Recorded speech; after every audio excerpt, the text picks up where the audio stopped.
Hello friends, मैं अंकित कुमार स्वागत करता हूं आपके अपने यूट्यूब चैनल कसौमी स्टडी पॉइंट में। आज हम लेकर के आए हैं आरआरबी स्टाफ नर्स की सेकंड क्लास, जिसमें हमने प्रीवियस क्लास में 10 क्वेश्चन सोल्व कर लिए थे। उसी की हम सेकंड क्लास लेकर के आए हैं। तो ये क्लास आपके लिए काफ़ी महत्वपूर्ण रहने वाली है और हम वही क्वेश्चन सोल्व करा रहे हैं जो आरआरबी स्टाफ नर्स 2019 में जो एग्जाम हुआ था उसी का ये क्वेश्चन पेपर है। तो जो स्टूडेंट चैनल पर नए हैं वो चैनल को सब्सक्राइब अवश्य कर लें।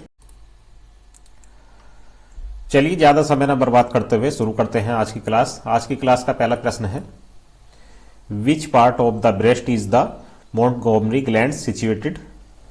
क्वेश्चन में पूछा गया है मोंटगोमरी ग्लैंड्स ब्रेस्ट के किस भाग में स्थित होती है। ऑप्शन ए दिया गया है lactiferous sinus of the milk duct, option B है alveoli of lobule, option C है लैक्टिफेरस डक्ट और ऑप्शन डी दिया गया है near the base of the nipple. तो जो मोंटगोमरी ग्लैंड्स होती हैं वो ब्रेस्ट के किस भाग में स्थित होती है, तो वो होती है near the base of the nipple, यानी ऑप्शन डी आपका राइट आंसर हो जाएगा। चलिए आगे बढ़ते हैं, नेक्स्ट क्वेश्चन देख लेते हैं। नेक्स्ट क्वेश्चन दिया गया है, which muscles injury causes torticollis during delivery. Delivery के दौरान मसल्स की किस चोट के कारण टोर्टिकोलिस होता है, यह आपको बताना है। ऑप्शन दिया गया है, ऑप्शन ए है स्मूथ मसल्स, ऑप्शन बी है कार्डियक मसल्स, ऑप्शन सी दिया गया है स्टर्नोक्लेडोमास्टोइड मसल्स और ऑप्शन डी दिया गया है स्कल्टल मसल्स।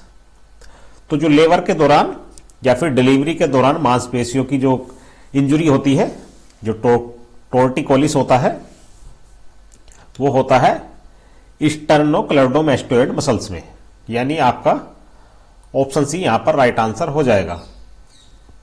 चलिए आगे बढ़ते हैं, नेक्स्ट क्वेश्चन है, मिल्क इजेक्शन हार्मोन इज।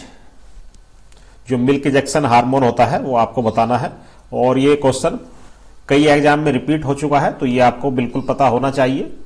किसी तरह का इस क्वेश्चन में डाउट आपके माइंड में नहीं रहना चाहिए क्योंकि ये क्वेश्चन बार बार एग्जाम में रिपीट होता रहा है। ऑप्शन ए दिया गया है ऑक्सीटोसिन, ऑप्शन बी दिया गया है वैसोप्रेसिन, ऑप्शन सी दिया गया है प्रोजेस्टेरोन और ऑप्शन डी दिया गया है प्रोलैक्टिन। तो जो मिल्क को इजेक्ट करता है वो होता है आपका ऑक्सीटोसिन, यानी ऑप्शन ए सही हो जाएगा यहां पर। और अगर प्रोडक्शन की बात करें तो प्रोडक्शन का भी आपको पता होना चाहिए। तो प्रोडक्शन के लिए जो हार्मोन होता है वो होता है प्रोलैक्टिन। यहां पर दो अलग अलग क्वेश्चन बनते हैं। एक तो बनता है मिल्क इजेक्शन से कि जो मिल्क को इजेक्ट करता है वो कौन सा हार्मोन होता है, तो वो होता है ऑक्सीटोसिन, और जो मिल्क प्रोडक्शन करता है वो होता है प्रोलैक्टिन। चलिए आगे बढ़ते हैं, नेक्स्ट क्वेश्चन है,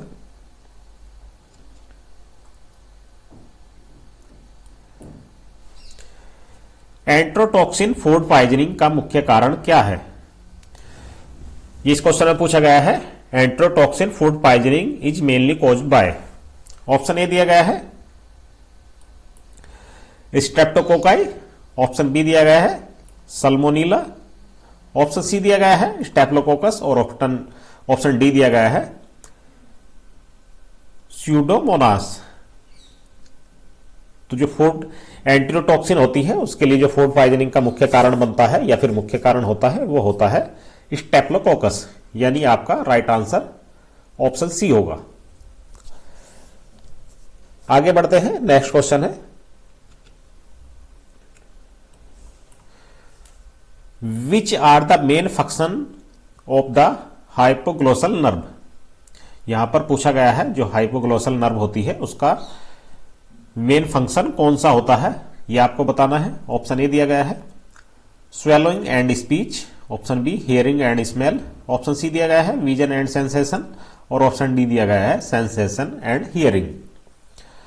तो जो हाइपोग्लोसल नर्व होती है तो उसका जो मुख्य कार्य होता है वो होता है स्वेलोइंग एंड स्पीच, निगलना और बोलना हाइपोग्लोसल नर्व का मेन फंक्शन होता है। यही आपका राइट आंसर होगा, यानी ऑप्शन ए आपका राइट आंसर हो जाएगा। आगे बढ़ते हैं, नेक्स्ट क्वेश्चन है, the process of straight deep and firm stroking types of back massage is called. Question में पूछा गया है सीधी गहरी और जोर से थपकी देकर पीठ की मालिश करने की प्रक्रिया को क्या कहा जाता है? यानी सीधी, गहरी और जोर से थपकी देकर जो मालिश करते हैं बैक की, उसको क्या बोलते हैं, ये आपको बताना है। ऑप्शन ए दिया गया है circular massage, option B friction, option C दिया गया है नीडिंग और ऑप्शन डी दिया गया है एल्फोराज। तो यहां पर आपका राइट आंसर हो जाएगा ऑप्शन डी एल्फोराज। यानी जब सीधी, गहरी और जोर से थपकी देकर जो मसाज की जाती है उसको बोलते हैं एल्फोराज। यानी ऑप्शन डी इस क्वेश्चन का राइट आंसर होगा। चलिए आगे बढ़ते हैं। नेक्स्ट क्वेश्चन है, क्वेश्चन में पूछा गया है which cortical area is responsible for the formulation of speech. किस कोर्टिकल भाग द्वारा बोली निकलती है, यानी जो स्पीच होती है वो किस कोर्टिकल भाग द्वारा निकलती है, ये आपको बताना है। ऑप्शन ए दिया गया है हाइपोथैलेमिक एरिया, ऑप्शन बी दिया गया है हिप्पोकैम्पस, ऑप्शन सी दिया गया है सेरिबलम और ऑप्शन डी दिया गया है ब्रोका एरिया। तो यहां पे आपका राइट आंसर हो जाएगा ब्रोका एरिया। यानी ऑप्शन डी इस क्वेश्चन का राइट आंसर होगा। जो बोली निकलती है, फॉर्मुलेशन ऑफ स्पीच होता है, वो कोर्टिकल, जिस कोर्टिकल भाग से होता है वो होता है ब्रोका एरिया। चलिए आगे बढ़ते हैं। नेक्स्ट क्वेश्चन है what is the place within which microorganism can thrive and reproduce. Question में पूछा गया है सूक्ष्म जीव, माइक्रो ऑर्गेनिज्म किस जगह पर फल फूल सकते हैं और अपना प्रोडक्शन कर सकते हैं, प्रजनन कर सकते हैं, ये आपको बताना है। ऑप्शन ए दिया गया है portal of entry, option B दिया गया है reservoir, option C portal of exit और ऑप्शन डी दिया गया है पैथोजेनिसिटी। तो जिस जगह पे माइक्रो ऑर्गेनिज्म फल फूल सकते हैं और अपना प्रजनन कर सकते हैं वो होता है रिजर्वर। यानी ऑप्शन बी इस क्वेश्चन का राइट आंसर होगा। चलिए आगे बढ़ते हैं। नेक्स्ट क्वेश्चन देख लेते हैं। The cord that is inserted into the membrane some distance from the edge of the placenta is known as. Question में पूछा गया है वह कोड जो गर्भनाल के किनारे से कुछ दूरी पर झिल्ली में डाली जाती है उसे किस नाम से जाना जाता है। ऑप्शन ए दिया गया है velamentous insertion of cord, option B दिया गया है battledore insertion of cord, option C दिया गया है सक्सिनट्रेटा प्लेसेंटा और ऑप्शन डी दिया गया है सर्कमवेलेट प्लेसेंटा। तो वह जो गर्भनाल होती है जिसके किनारे से कुछ दूरी पर झिल्ली में डाली जाती है तो उसको बोलते हैं वेलामेंटल इंसर्शन ऑफ कोड। यानी ऑप्शन ए इस क्वेश्चन का राइट आंसर होगा। नाल का वेलामेंटल इंसर्शन उसको कहा जाता है जब नाल, जो गर्भनाल के किनारे से कुछ दूरी पर झिल्ली में डाली जाती है।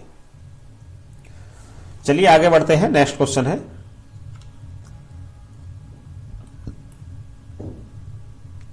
The primary granuloma form in tuberculosis is known as. Question में पूछा गया है टीबी में बनने वाले प्राथमिक ग्रेन्युलोमा को किस नाम से जाना जाता है, यह आपको बताना है। ऑप्शन ए दिया गया है रीड सेल्स, ऑप्शन बी दिया गया है गोन फोकस, ऑप्शन सी दिया गया है गोबलेट सेल्स और ऑप्शन डी दिया गया है केसियस फोकस। तो टीबी में बनने वाले जो प्राथमिक ग्रेन्युलोमा होते हैं उनको कहा जाता है गोन फोकस। यानी ऑप्शन बी यहां पर राइट आंसर हो जाएगा। आज की क्लास में हमारे इतने ही क्वेश्चंस थे, बाकी के क्वेश्चन हम नेक्स्ट क्लास में लेकर के आएंगे और उम्मीद करता हूं ये क्वेश्चन आपको समझ में आ गए होंगे और काफी इंपॉर्टेंट क्वेश्चन भी है क्योंकि ये एग्जाम में पूछे जा चुके हैं और इसी तरह के क्वेश्चन एग्जाम में पूछे जाते हैं। बाकी नेक्स्ट क्लास में हम जो बचे हुए क्वेश्चन हैं वो लेकर के आएंगे।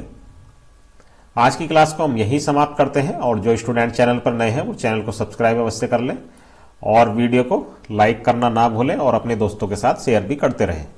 मिलते हैं नेक्स्ट वीडियो में। जय हिंद।